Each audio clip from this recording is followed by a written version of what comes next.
আবারও জেনজিদের উত্তাল বিক্ষোভে কাঁপবে ভারত, ক্ষোভে ফেটে পড়বে লাখো জনতা। নতুন করে এমন শঙ্কা দেখা দিয়েছে এবার ভারতীয় কেন্দ্রীয় স্বরাষ্ট্রমন্ত্রী অমিত শাহর পদত্যাগের দাবিতে তেলাপোকা বা ককরোচ জনতা পার্টি সিজিপি সরব হওয়ার পর থেকেই। কেন তারা স্বরাষ্ট্রমন্ত্রী পদত্যাগ চান? শিক্ষামন্ত্রীর মতোই কি হবে তার পরিণতি? প্রশ্নপত্র ফাঁস রুখতে অপরাধীদের কঠোর শাস্তি দিতে কেন্দ্রীয় সরকার এক সংশোধনী বিল এনেছে, যা বুধবার ভারতের লোকসভায় কণ্ঠভোটে পাশ হয়।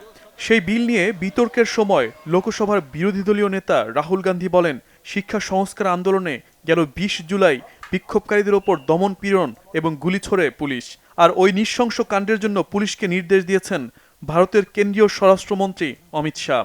এজন্য অমিত শাহর পদত্যাগের দাবি তোলেন রাহুল গান্ধী।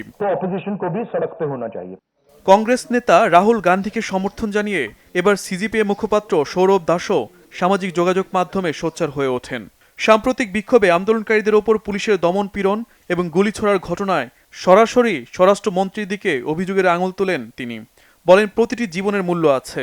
পুলিশকে গুলি ছোড়ার আদেশ দিয়ে স্বরাষ্ট্রমন্ত্রী শিক্ষার্থীদের সুন্দর ভবিষ্যৎ নষ্ট করেছে।